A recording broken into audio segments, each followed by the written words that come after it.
Record করছি। আচ্ছা, সেমিকন্ডাক্টরের যেহেতু প্রথম ক্লাস, তো আমরা হচ্ছে মেইনলি কিন্তু আমাদের থিওরি দিয়ে স্টার্ট করা লাগবে, কারণ শুরুর দিকে থিওরি গুলো যদি ভালো করে না বুঝো তাহলে কিন্তু তোমার ম্যাথ করতে প্রবলেম হবে। তো সেজন্য আমাদের আজকের ক্লাসটা বেসিক্যালি পুরোটা থিওরি বেস। তো থিওরি কিন্তু অনেকের কাছে বোরিং লাগতে পারে লেকচার শুনতে শুনতে। তো যাদের বোরিং লাগতে পারে তারা তোমরা চাইলে পরে রেকর্ডেড 1.5x বা 2x দেখে নিতে পারো আর কি। তো চলো আমরা থিওরিটা আজকে শুরু করি। তো থিওরির প্রত্যেকটা পয়েন্ট কিন্তু একটু মনোযোগ দিয়ে বোঝার ট্রাই করবা যে কি বোঝাইতে চাইতেছি বা বইয়ের মধ্যে কি বলা হয়েছে এগুলা। আচ্ছা, তো আমরা তাহলে স্টার্ট করি সেমিকন্ডাক্টর 1। আচ্ছা, প্রথমে আমরা এই লাইনটা সবাই জানি, এগুলো আমরা 9 10 ছিল। তড়িৎ পরিবহন ক্ষমতার ভিত্তিতে আমরা যে কোনো পদার্থ বা ম্যাটেরিয়ালকে হচ্ছে তিনটা ভাগে ভাগ করতে পারি। একটাকে বলি পরিবাহী, আরেকটা বলি অপরিবাহী, আরেকটা বলি অর্ধপরিবাহী। পরিবাহী কোনটা? যেটার মধ্যে আমার ফ্রি ইলেকট্রনের পরিমাণ বেশি থাকবে, যেটা খুব ইজিলি হচ্ছে আমার কারেন্ট ফ্লো করতে পারবে, সেগুলোকে বলবো হচ্ছে আমরা পরিবাহী। অপরিবাহী কোনগুলা? যেগুলোর মধ্যে হচ্ছে আমার ফ্রি ইলেকট্রন থাকবে না। এখন ফ্রি ইলেকট্রন যদি না থাকে, বা ধরো বিদ্যুৎ পরিবহন করার জন্য তোমার যে পরিমাণ ফ্রি ইলেকট্রন দরকার, ওই পরিমাণ ফ্রি ইলেকট্রন যদি না থাকে, তাহলে ওই ম্যাটেরিয়ালটি কিন্তু আমার কোনো বিদ্যুৎ পরিবহন কিন্তু করবে না। আর সেগুলোকে আমরা বলবো হচ্ছে অপরিবাহী। অর্ধপরিবাহী কোনগুলা? যেগুলো হচ্ছে তোমার বিশেষ কন্ডিশনে, হ্যাঁ, পরিবাহীর মতো আচরণ করতে পারে, আবার বিশেষ কন্ডিশনে অপরিবাহীর মতো আচরণ করতে পারে। অর্থাৎ দুইটা আচরণই সে প্রদর্শন করবে, এবং তার জন্য আমার দুইটা বিশেষ কন্ডিশন লাগবে। তো ওই রকম পদার্থকে আমরা বলবো হচ্ছে অর্ধপরিবাহী পদার্থ। তো এখন তোমার কাজ হচ্ছে তুমি বইয়ের ইসাক স্যারের বইটা খুলবা, খুলে হচ্ছে দেখবা এই যে তিন টাইপের যে ম্যাটেরিয়াল আছে এগুলার বেশ কয়েকটা এক্সাম্পল দেওয়া আছে, যে কোন পদার্থটা কোন টাইপের। ওই এক্সাম্পল গুলো হচ্ছে মেডিকেল অ্যাডমিশন টেস্টের জন্য, এগুলো একটু মুখস্থ রাখা লাগবে তোমার। তো আবার বলতেছি, ইসাক স্যারের বই থেকে বইটা খুলবা, দেখবা পরিবাহী, অপরিবাহী, অর্ধপরিবাহীর কিছু এক্সাম্পল দেওয়া আছে। ওই এক্সাম্পল গুলো একটু পড়ে নিবা। আর অর্ধপরিবাহীর জন্য আমাদের হচ্ছে ফেমাস যে দুইটা এক্সাম্পল, একটা হচ্ছে সিলিকন আমরা ইউজ করি, আরেকটা হচ্ছে জার্মেনিয়াম ইউজ করি। তো এই দুইটা একটু মনে রাখা লাগবে। এই দুইটা নিয়ে হচ্ছে আমাদের মেইনলি পুরো চ্যাপ্টারের আলোচনা, যেহেতু সেমিকন্ডাক্টর বা বাংলা হচ্ছে অর্ধপরিবাহী। তো আমরা মেইনলি হচ্ছে এই দুইটা পদার্থ নিয়ে হচ্ছে আলোচনা করবো, সিলিকন আর জার্মেনিয়াম। এগুলো কি হবে? অর্ধপরিবাহী হবে। তো এখানের এক্সাম্পল গুলো তাহলে বই থেকে দেখে নিও। আর তাহলে আমরা এরপরে হচ্ছে নেক্সট টাইম। তো এখানে জাস্ট সিম্পল আলোচনা ছিল, এগুলো আশা করি বুঝতে পারছি। আচ্ছা, এরপর হচ্ছে আমরা কেন আমাদের লাইফে সেমিকন্ডাক্টরটা দরকার হয়েছে সেটার আলোচনা একটু আসি। তার জন্য আমাদের এই কয়েকটা সার্কিট বোঝা লাগবে। একটাকে বলবো হচ্ছে আমরা কন্ডাক্টর সার্কিট, আরেকটা বলবো ইনসুলেটর, আরেকটা বলবো সেমিকন্ডাক্টর সার্কিট। কন্ডাক্টর মানে পরিবাহী, ইনসুলেটর মানে হচ্ছে অপরিবাহী, সেমিকন্ডাক্টর মানে তো অর্ধপরিবাহী। তো এখন সেমিকন্ডাক্টর ব্যবহারের সুবিধাটা কি খেয়াল করো। তো ধরো প্রথমে আমার যেই সার্কিটটা আছে, যে প্রথমে যে সার্কিটটা, এখানে ধরো এখানে তো একটা ম্যাটেরিয়াল আছে। এই ম্যাটেরিয়ালটার মধ্যে ধরো আমি হচ্ছে কন্ডাক্টর একটা লাগাইছি। কন্ডাক্টর, কন্ডাক্টর বলতে হচ্ছে যে কোনো একটা পরিবাহী পদার্থ এখানে আছে।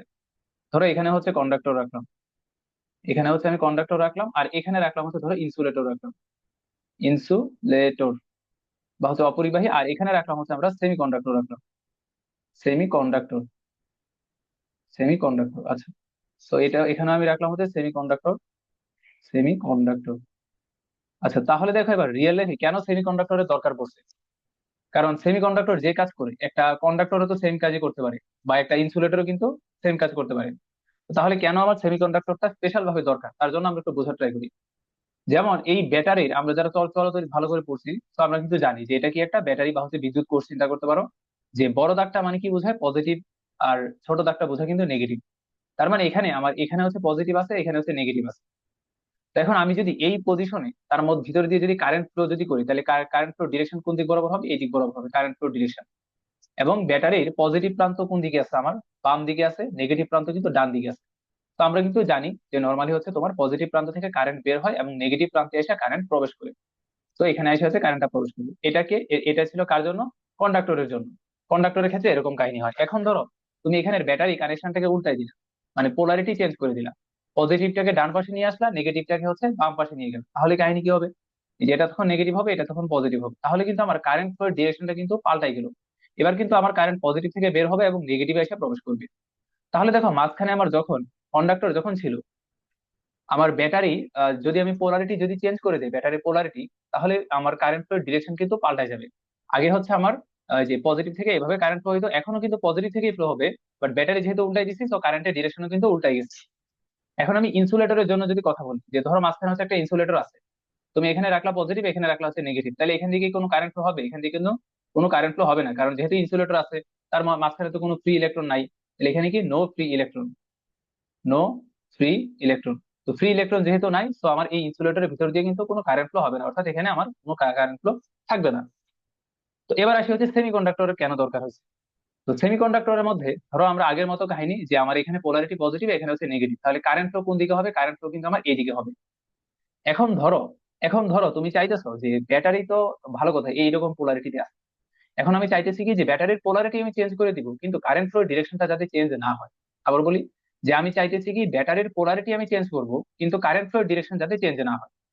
তার জন্য আমরা কি কাজ করলাম যে এখানে হচ্ছে পোলারিটি পজিটিভটা নিয়ে আসলাম, এখানে নেগেটিভ নিয়ে আসলাম, তাহলে আমরা দেখবো কি সেমিকন্ডাক্টরের ক্ষেত্রে আমি চাইলে কিন্তু এটা পসিবল। সেমিকন্ডাক্টরে চাইলে সেমিকন্ডাক্টরে আমি কারেন্টটাকে নিয়ন্ত্রণ করতে পারি, অর্থাৎ আমি যদিও ব্যাটারির পোলারিটি চেঞ্জ করে দিছি, বাট কন্ডাক্টরের ক্ষেত্রে দেখো ব্যাটারির পোলারিটি চেঞ্জ করার সাথে সাথে কিন্তু আমার কারেন্ট ফ্লোর ডিরেকশন কিন্তু চেঞ্জ হয়ে গেছে, যেটা কি ছিল অনিয়ন্ত্রিত, মানে আমি কারেন্টটাকে কিন্তু নিয়ন্ত্রণ করতে পারতেছি না। বাট সেমিকন্ডাক্টরের ক্ষেত্রে কিন্তু যদি আমি ব্যাটারির পোলারিটি চেঞ্জ করে দিব, আমার কিন্তু কারেন্ট ফ্লোটাকে কিন্তু আমি নিয়ন্ত্রণ করতে পারবো। যে কারেন্ট তো আগে যেটি বরাবর চলতেছিল, পোলারিটি যদি আমি চেঞ্জ করে দিই, কারেন্ট ফ্লো কিন্তু সেম ডিরেকশনে আমি চালানো পসিবল, এখানে বিশেষ কন্ডিশনে যদি অ্যাপ্লাই করি। তাহলে সেমিকন্ডাক্টরটা কেন দরকার হয়েছে? যাতে আমি কারেন্টটাকে যাতে নিয়ন্ত্রণ করতে পারি। কন্ডাক্টর যখন ছিল আমি কিন্তু কারেন্টকে নিয়ন্ত্রণ করতে বা কন্ট্রোল করতে পারতেছি না, আমি ব্যাটারি পোলারিটি চেঞ্জ করে দিলে কারেন্টের ডিরেকশন চেঞ্জ হয়ে যাবে। ইনসুলেটরে তো কারেন্ট ফ্লোই হয় না, আর সেমিকন্ডাক্টরে কি আমি কারেন্টটাকে নিয়ন্ত্রণ করতে পারবো।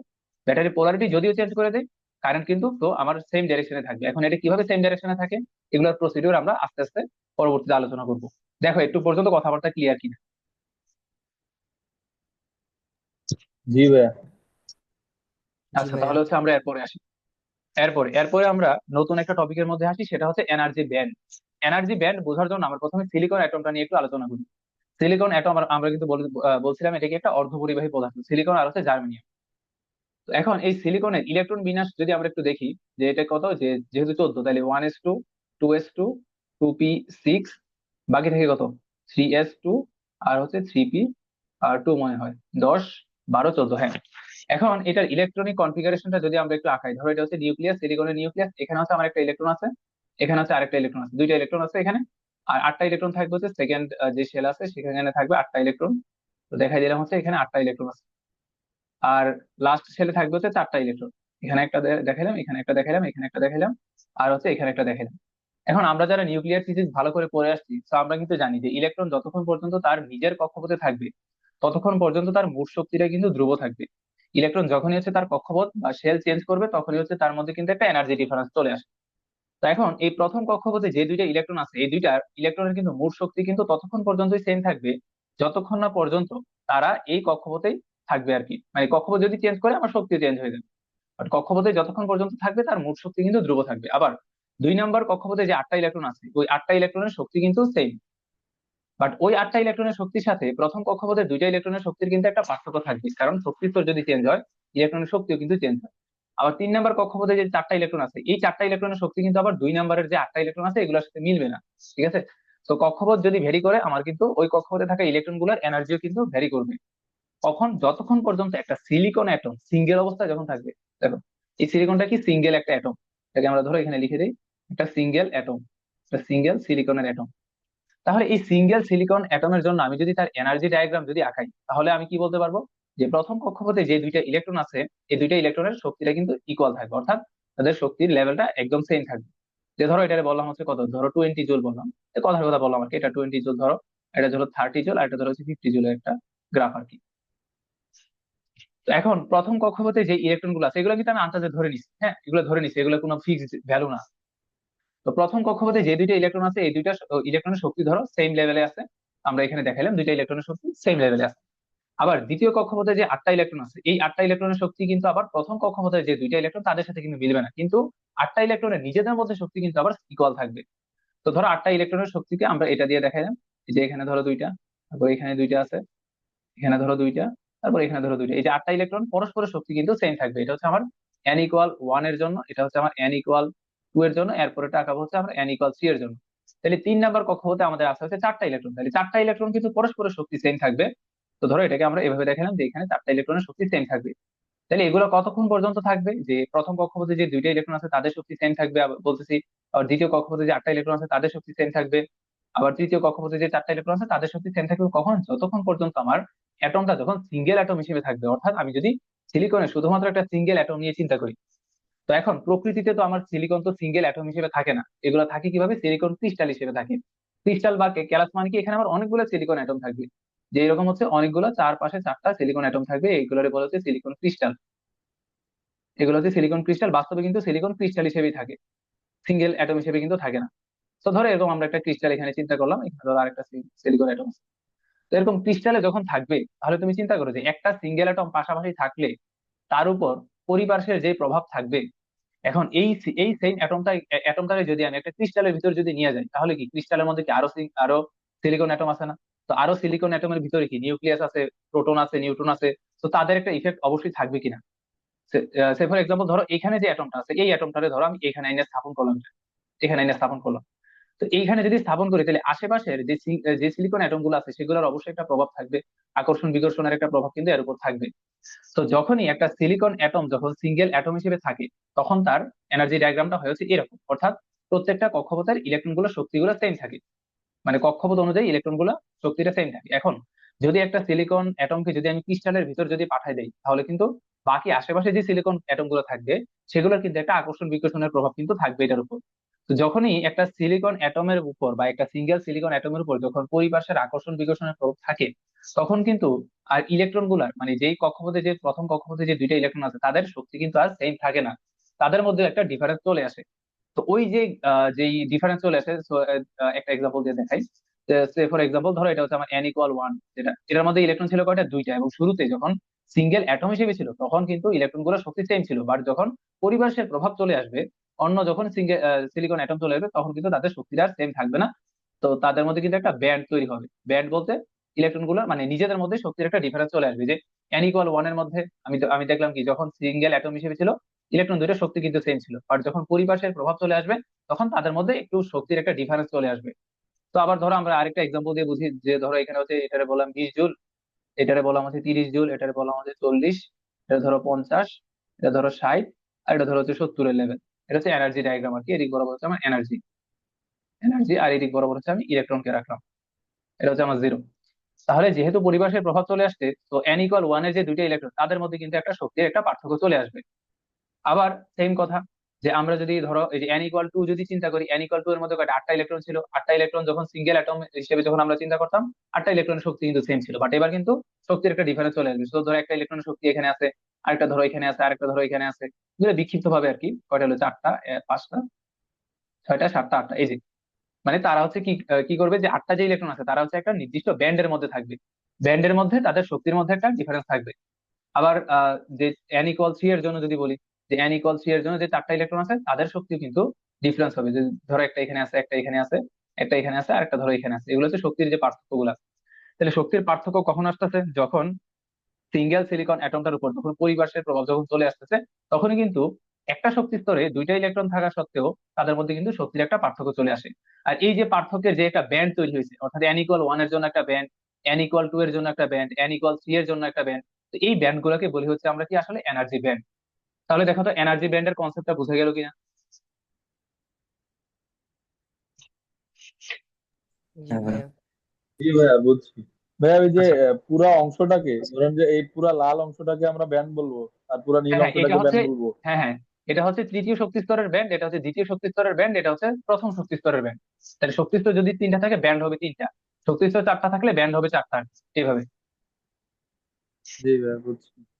আচ্ছা, এরপরে আসি। এরপরে হচ্ছে দেখো এখানে কি বলা হয়েছে, আমরা এখানে একটা সিলিকন ক্রিস্টাল চিন্তা করো। হ্যাঁ, এখানে এখানে তো সেম একটা সিলিকন ক্রিস্টাল ছিল।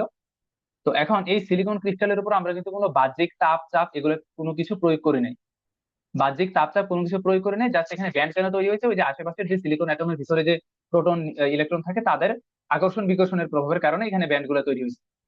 তাহলে তোমাকে যদি বলে যে এনার্জি ব্যান্ড তৈরি হওয়ার মূল উদ্দেশ্যটা কি, মূল উদ্দেশ্য হচ্ছে আশেপাশে যে সিলিকন ক্রিস্টালের মধ্যে, হ্যাঁ, সিলেক্টেড সিলিকন অ্যাটমটার পাশাপাশি আশেপাশে যে যতগুলো সিলিকন অ্যাটম থাকবে তাদের ইলেকট্রন এবং প্রোটনের আকর্ষণ এবং বিকর্ষণের কারণে কিন্তু আমার এই মেইনলি এনার্জি ব্যান্ডটা তৈরি হয়।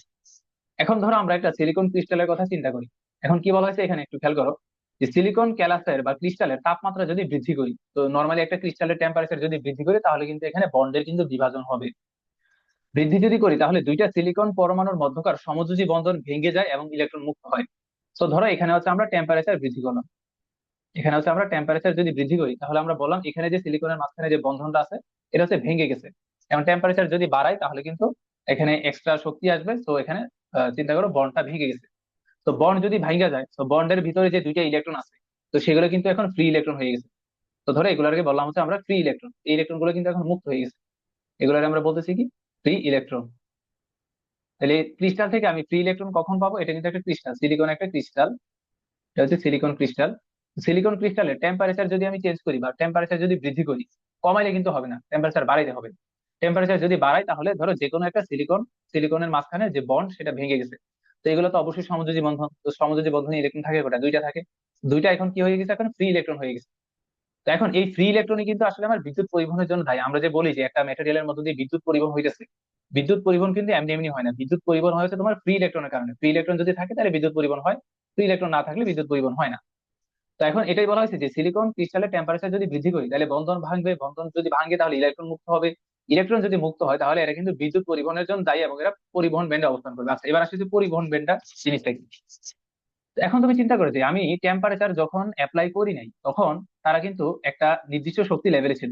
ধরো আমি বললাম হচ্ছে টেম্পারেচার যখন আমি অ্যাপ্লাই করি নাই তখন চিন্তা করো তাদের শক্তিটা হচ্ছে, আমি সাদা কালার দিয়ে দেখাই, তাদের শক্তিটা হচ্ছে ধরো শুরুতে ছিল যে 40 জুল, 40 জুল।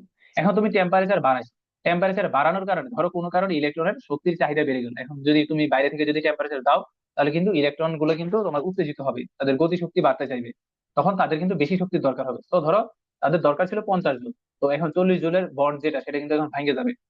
ভাঙ্গা ধরো এখন ইলেকট্রন গুলো হয়ে গেছে 50 জুলের ইলেকট্রন, তাদের ডিমান্ড হচ্ছে এখন 50 জুল লাগবে। তাদেরকে যদি আবার আমি বন্ধনে আনতে চাই তাহলে আমার লাগবে হচ্ছে 50 জুল। তো এখন তাহলে খেয়াল করো যে যখন তাদের শক্তি যখন 40 জুল ছিল তখন কিন্তু তারা এই বন্ধনটার মধ্যে কিন্তু অবস্থান করতেছে। যখন তাদের শক্তি 40 জুল ছিল তখন তারা কিন্তু বন্ধনটার মধ্যে অবস্থান করতেছিল। আর যখন তাদের শক্তির চাহিদা 50 জুল হয়ে গেছে তখন কিন্তু তারা আর বন্ডের মধ্যে থাকবে না, তারা কিন্তু মুক্ত ইলেকট্রন বা বিচ্ছিন্ন হয়ে যাবে। তাহলে চিন্তা করেছি যতক্ষণ তারা বন্ডের মধ্যে ছিল তখন আমরা বলতে পারি তার একটা এনার্জি লেভেল ছিল। আবার তার সেই ইলেকট্রনটা টেম্পারেচার পায়ে যখন মুক্ত হয়ে গেছে তখন সে আরেকটা এনার্জি ব্যান্ডের মধ্যে চলে গেল। তাহলে যতক্ষণ সে বন্ডের মধ্যে যখন ছিল তখন তার যে শক্তিটা তাকে আমরা বলি হচ্ছে যোজন ব্যান্ডের শক্তি ব্যান্ড, যোজন ব্যান্ড। বা এগুলো কিন্তু প্রত্যেকটা একটা এনার্জি ব্যান্ড, এগুলো কি, এগুলো কিন্তু এনার্জি ব্যান্ড। দুইটা নাম দিছে আর কি, স্পেশাল নাম, এগুলো হচ্ছে এক একটা এনার্জি ব্যান্ড। তাহলে আমরা একটাকে বলতেছি কি যোজন ব্যান্ড, আরেকটাকে বলতেছি যে পরিবহন ব্যান্ড। তাহলে যোজন ব্যান্ড কোনটা? ওই যে টেম্পারেচার অ্যাপ্লাই এর আগে এই ইলেকট্রন গুলো যখন বন্ধনে যখন ছিল তখন এই ইলেকট্রনের যে শক্তিটা সেটাকে আমরা বলতেছি হচ্ছে যোজন ব্যান্ড। পরিবহন ব্যান্ড কোনটা? পরিবহন ব্যান্ড হচ্ছে তুমি টেম্পারেচার দেওয়ার ফলে ইলেকট্রন গুলো কিন্তু আর যোজন ব্যান্ডে থাকবে না, এগুলার শক্তির চাহিদা বাড়বে, তো তারা বন্ড কিন্তু ভাঙিয়ে ফেলবে, বন্ড ভাঙিয়ে তারা মুক্ত হয়ে যাবে। তো বন্ড ভাঙিয়ে যদি মুক্ত হয়ে যায় তাহলে এনার্জি লেভেল তো ডিফারেন্স হয়ে যাবে। তো এই যেই এনার্জি লেভেলে তখন তারা চলে যায় সেটাকে আমরা বলি হচ্ছে পরিবহন ব্যান্ড। তাহলে যোজন ব্যান্ড কোনটা? যতক্ষণ পর্যন্ত তারা টেম্পারেচার অ্যাপ্লাই এর আগে যতক্ষণ পর্যন্ত তারা বন্ধনে থাকে তখন আমরা তাকে বলি হচ্ছে যোজন ব্যান্ড, অর্থাৎ ইলেকট্রন গুলো যোজন ব্যান্ডে আছে। এখন যদি টেম্পারেচার অ্যাপ্লাই করি তাহলে বন্ধন ভাঙে যাবে, ইলেকট্রন মুক্ত হয়ে যাবে, তখন আমরা বলতে পারবো ইলেকট্রন গুলো যোজন ব্যান্ড থেকে পরিবহন ব্যান্ডে শিফট হয়ে গেছে। তাহলে আমরা এখানে যদি বোঝাইতে চাই তাহলে আমরা বলবো যে যোজন ব্যান্ডের শক্তি হচ্ছে ওই যে পাশের এক্সাম্পল অনুযায়ী 40 জুল, আর পরিবহন ব্যান্ডের শক্তি হচ্ছে এখানে 50 জুল। তাহলে যোজন ব্যান্ড কোনটা? যে যতক্ষণ ইলেকট্রন তার এই যে বন্ধনে যখন থাকবে তখন আমরা বলতে পারবো ইলেকট্রন গুলো হচ্ছে যোজন ব্যান্ডে আছে। আর যখন তারা ফ্রি ইলেকট্রন হয়ে যাবে তখন আমরা বলতে পারবো কি তারা পরিবহন ব্যান্ডে চলে গেছে। তাহলে পরিবহন ব্যান্ড মানে কি? আসলে ওই যে ফ্রি ইলেকট্রন গুলার যেই শক্তি ব্যান্ড সেটাকে বলবো হচ্ছে পরিবহন ব্যান্ড। আর যোজন ব্যান্ড কোনটা? বন্ধনে থাকা অবস্থায় ইলেকট্রন গুলা যেই শক্তি ব্যান্ডে অবস্থান করে তাকে বলবো হচ্ছে আমরা যোজন ব্যান্ড। তাহলে যদি বিদ্যুৎ পরিবহন করা লাগে, আবার বলি যদি বিদ্যুৎ পরিবহন করা লাগে তাহলে কিন্তু ইলেকট্রন যদি যোজন ব্যান্ডে থাকে তাহলে তো বিদ্যুৎ পরিবহন হবে না, কারণ যোজন ব্যান্ডে আছে মানে কি সে বন্ধনে আছে। এখন বিদ্যুৎ যদি পরিবহন করা লাগে আমার তো লাগবে হচ্ছে মুক্ত ইলেকট্রন, তো মুক্ত ইলেকট্রন যদি লাগে তাহলে কিন্তু তাকে যোজন ব্যান্ড থেকে ইলেকট্রনটাকে পরিবহন ব্যান্ডে শিফট হওয়া লাগবে। তাহলে আমরা বুঝলাম কি যে একটা ম্যাটেরিয়ালের যদি বিদ্যুৎ পরিবহন যদি করা লাগে তাহলে তার যে ইলেকট্রন গুলো আছে সেগুলোকে অবশ্যই যোজন ব্যান্ড থেকে পরিবহন ব্যান্ডে শিফট হওয়া লাগবে। আর যোজন ব্যান্ড আর পরিবহন ব্যান্ডের মাঝে যে একটা গ্যাপ থাকে, হ্যাঁ যে একটা গ্যাপ থাকে সেই গ্যাপটাকে বলি হচ্ছে আমরা নিষিদ্ধ ব্যান্ড। তাহলে এই এক্সাম্পলের জন্য আমার নিষিদ্ধ ব্যান্ড কত? নিষিদ্ধ ব্যান্ড কিন্তু 10 জুল। তো দেখো এই একটু পর্যন্ত বোঝা গেছে কিনা কথাবার্তা?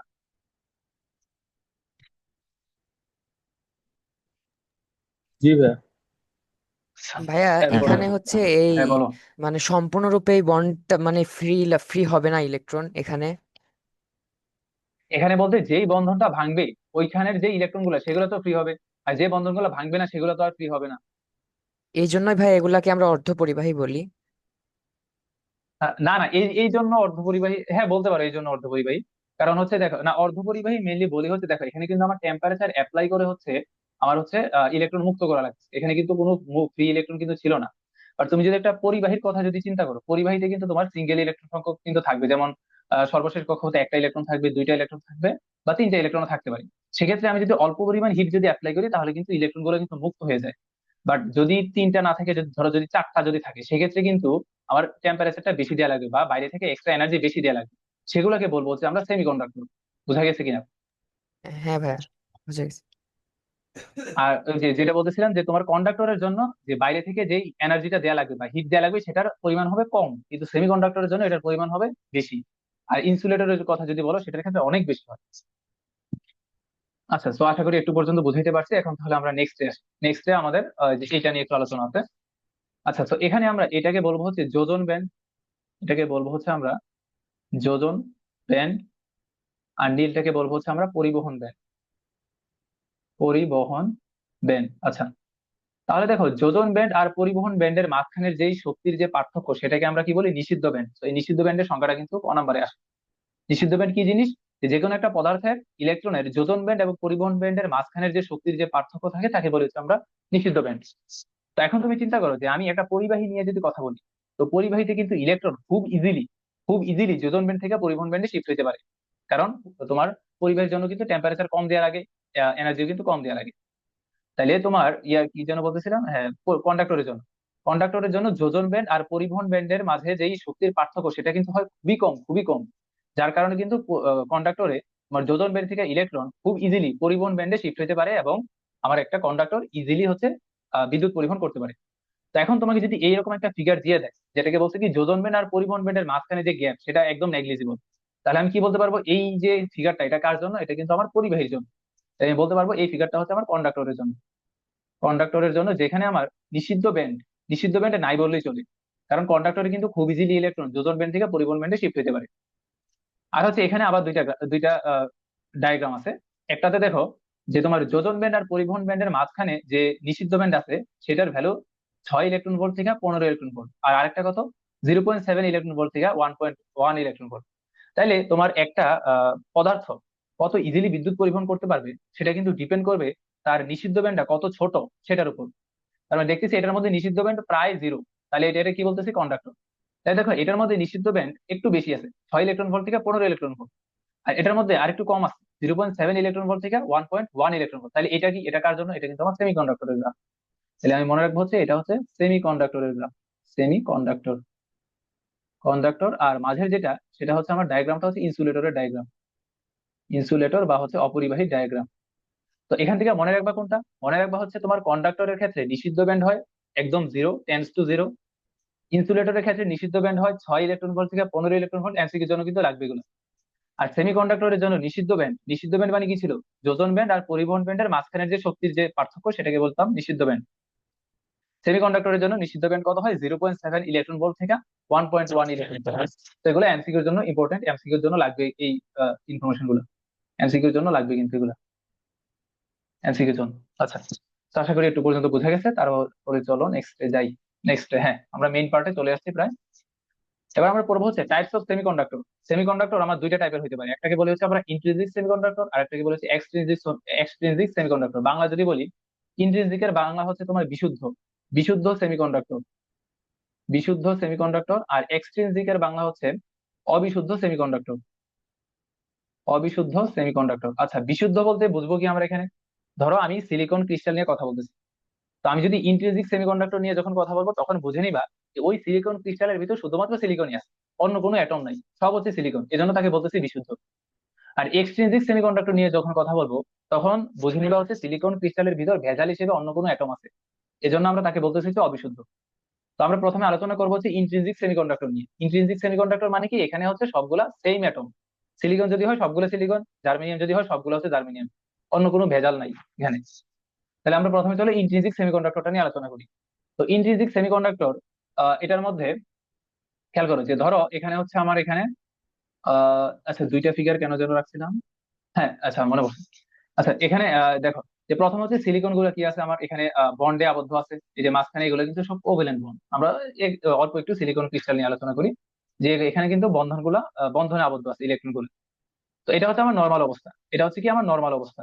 আচ্ছা, তো নর্মাল অবস্থা তুমি চিন্তা করো যে নর্মাল অবস্থায় কিন্তু আমার এখানে কোনো ইলেকট্রনই কিন্তু মুক্ত অবস্থায় নাই, সবগুলো কিন্তু এখানে বন্ধনে আবদ্ধ আছে। নর্মাল অবস্থা বলতে কি বুঝাইতেছি? এখানে আমরা বাইরে থেকে কোনো এনার্জি দিচ্ছি না, বাইরে থেকে কোনো টেম্পারেচার বা তাপচাপ কিছু দিচ্ছি না। তো বাইরে থেকে কোনো ইফেক্ট যদি না দিই তাহলে কিন্তু এগুলো কিন্তু বন্ধনে আবদ্ধ থাকবে, এগুলো কিন্তু আর মুক্ত হবে না, তাহলে বন্ধনে আবদ্ধ আছে আপাতত। তো এখন চিন্তা করো, আমি বলছি বাইরে থেকে একটু শক্তি দিলাম।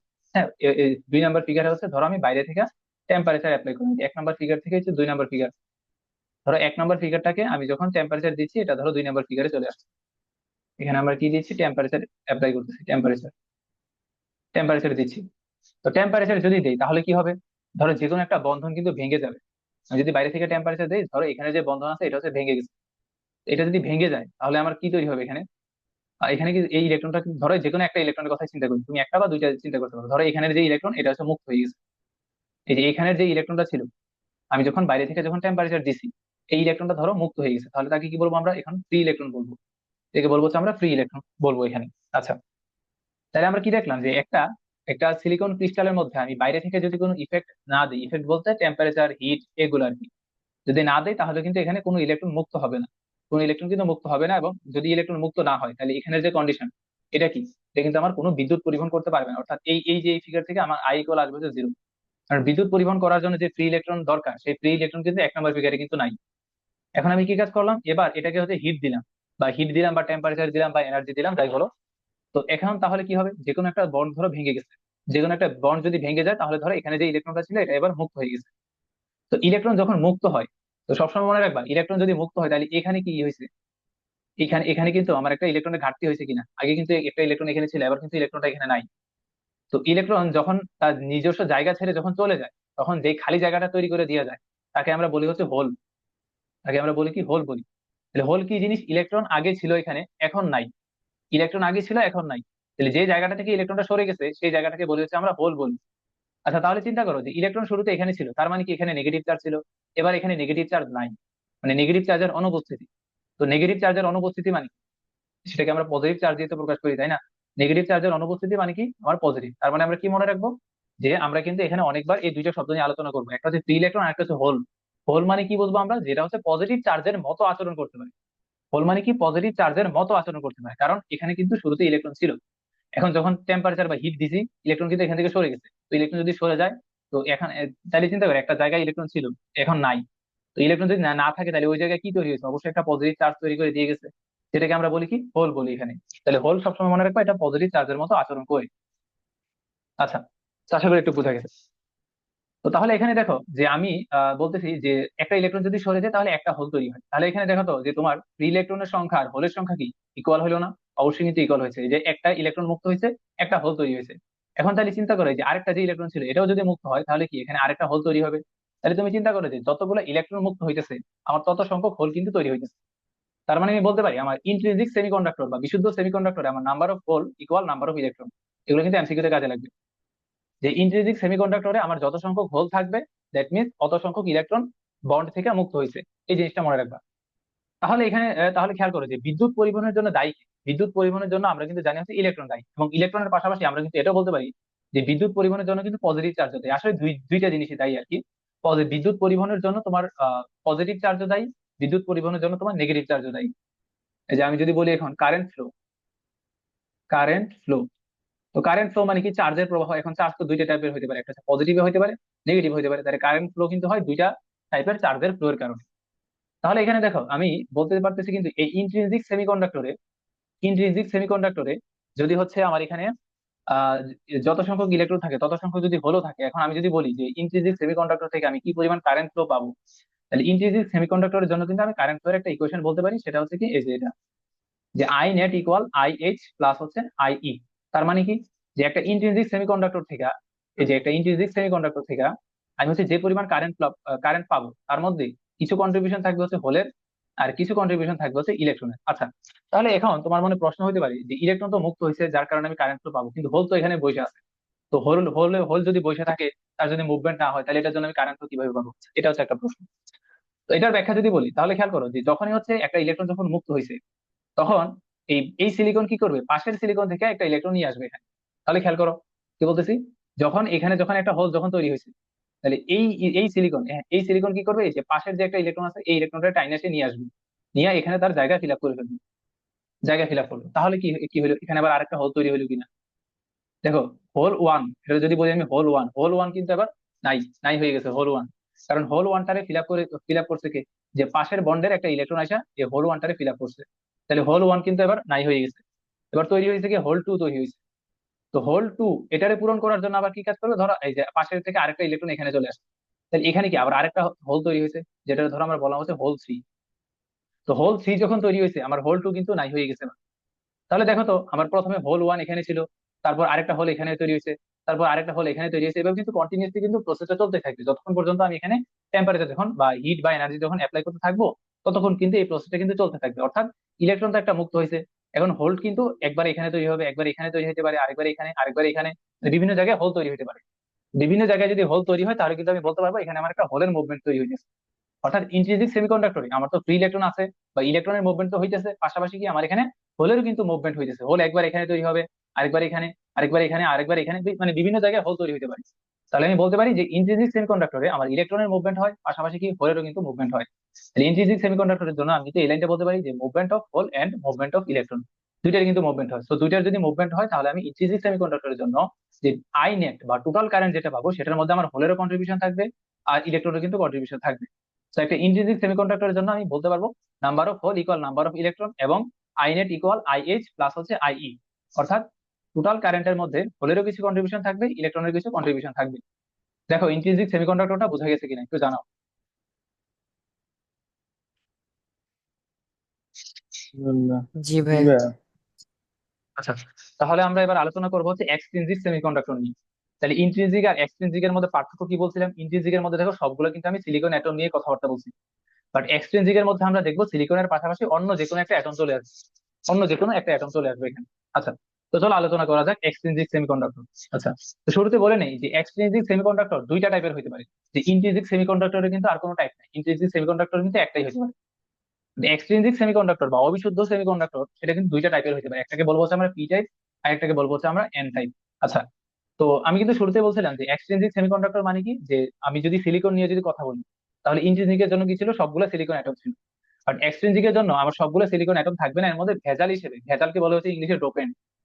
হ্যাঁ, তো ভেজালকে ইংলিশে বলা হচ্ছে ডোপেন্ট। তো এখানে আমার কিছু ডোপেন্ট থাকবে, এখানে হচ্ছে আমার কিছু পরিমাণ ডোপেন্ট থাকবে। ডোপেন্ট বলতে আমি এখানে ভেজাল হিসেবে অন্য কোনো মৌল মিশাবো। আচ্ছা, কেন অন্য কোনো মৌল মিশানো লাগতেছে সেটার ব্যাখ্যা যদি বলি, তাহলে তুমি এখানে খেয়াল করো যে ইন্ট্রিনজিক সেমিকন্ডাক্টর এটা কিন্তু রিয়েল লাইফে কিন্তু খুব বেশি সুবিধার না। কারণ ইন্ট্রিনজিক সেমিকন্ডাক্টর দেখো ইলেকট্রন মুক্ত হয়েছে, একটা ইলেকট্রন মুক্ত হয়েছে, আর এখানে বারবার কিন্তু একটা হোলের কিন্তু মুভমেন্ট হয়েছে। তাহলে তুমি চিন্তা করো জাস্ট একটা ইলেকট্রন যদি ফ্লো হয় আর একটা হোলের যদি মুভমেন্ট হইতে থাকে, তাহলে এখানে যে আইনের যেটা পাই এটা কিন্তু খুবই সামান্য একটা আইনেট পাই। তো যে এই সামান্য আমি আই নেট বা হচ্ছে যেই সামান্য বিদ্যুৎ প্রবাহ পাই, ওই বিদ্যুৎ প্রবাহ দিয়ে কিন্তু আমি কোনো ডিভাইস চালাতে পারবো না।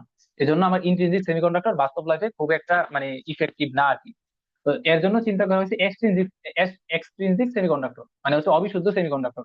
তো দেখা গেছে আমি যদি এই সিলিকনের মাঝখানে আমি ভেজাল হিসেবে অন্য একটা মৌল যদি মিশ্রিত করি, তাহলে দেখা গেছে আমি এখান থেকে যে আই নেট যেটা পাই মানে টোটাল কারেন্ট যেটা পাই সেটা হচ্ছে ইন্ট্রিনজিকের তুলনায় এক্সট্রিনজিকে অনেক বেশি। যার ফলে কিন্তু আমি রিয়েল লাইফে মেইনলি ইউজ করি হচ্ছে এক্সট্রিনজিক সেমিকন্ডাক্টর গুলা। ইন্ট্রিনজিক কিন্তু খুব বেশি ব্যবহার হয় না, কারণ এটার মধ্যে আই নেটের ভ্যালু খুবই কম থাকে এখানে। তাহলে এক্সট্রিনজিকে কিভাবে তাহলে আই নেটটা বেশি হয়, তো চলো সেটা হচ্ছে ডিসকাস করা যাক। তো এক্সট্রিনজিক সেমিকন্ডাক্টরে আমরা ডোপেন্ট বা ভেজাল হিসেবে দুইটা টাইপের মৌল মিশ্রিত করতে পারি, একটা হচ্ছে পঞ্চযোজী, একটা হচ্ছে আমরা ত্রিযোজী মৌল মিশ্রিত করতে পারি, আরেকটা হচ্ছে ভেজাল হিসেবে আমরা পঞ্চযোজী মৌল মিশ্রিত করতে পারি। পঞ্চযোজী মৌল আমরা মিশ্রিত করতে পারি। তো এই দুইটা টাইপের মৌল কিন্তু মিশ্রিত করি, আর অন্য মৌল কিন্তু মিশ্রিত করা যায় না। তাহলে ত্রিযোজী মৌল হিসেবে আমরা কাদেরকে মিক্স করতে পারি, এগুলো কিন্তু এমসিকিউতে আসে। অ্যালুমিনিয়াম, বোরন, ইন্ডিয়াম আর হচ্ছে গ্যালিয়াম, এই মৌলগুলোকে হচ্ছে আমি ত্রিযোজী মৌল হিসেবে ইউজ করতে পারি, মানে ভেজাল হিসেবে আর কি এক্সট্রিনজিক সেমিকন্ডাক্টরে। ত্রিযোজী হিসেবে আমরা ইউজ করবো কাকে, অ্যালুমিনিয়ামকে, বোরনকে, ইন্ডিয়ামকে, গ্যালিয়ামকে। আর পঞ্চযোজী হিসেবে ইউজ করবো কাকে, ফসফরাসকে, আর্সেনিককে আর বিসমাথকে। সো এমসিকিউ কিন্তু মনে রাখবা, এগুলো কিন্তু আসে যে নিচের কোনটি হচ্ছে তোমার পি টাইপে ইউজ করা যায় বা নিচের কোনটি পি টাইপে ইউজ করা যায় না, এই টাইপের কোশ্চেন আর কি। তো ত্রিযোজীর জন্য মনে রাখবা অ্যালুমিনিয়াম, বোরন, ইন্ডিয়াম, গ্যালিয়াম। পঞ্চযোজীর জন্য হচ্ছে ফসফরাস, আর্সেনিক আর হচ্ছে বিসমাথ। তো এখন আমি যদি ত্রিযোজী যদি মিক্স করি মানে একটা বিশুদ্ধ সেমিকন্ডাক্টরের মধ্যে, বিশুদ্ধ মানে হচ্ছে তোমার ইন্ট্রিনজিক সেমিকন্ডাক্টর বা একটা এই বিশুদ্ধ সিলিকন ক্রিস্টালের মধ্যে আমি যদি ত্রিযোজী যদি মিশ্রিত করি, তাহলে তাকে বলবো হচ্ছে আমরা পি টাইপ সেমিকন্ডাক্টর। যদি ত্রিযোজীকে ভেজাল হিসেবে যদি মিশ্রিত করি তাহলে আমরা ওইটাকে বলবো হচ্ছে পি টাইপ সেমিকন্ডাক্টর। আর যদি পঞ্চযোজীকে যদি ভেজাল হিসেবে মিশ্রিত করি তাহলে তাকে বলবো হচ্ছে আমরা এন টাইপ সেমিকন্ডাক্টর।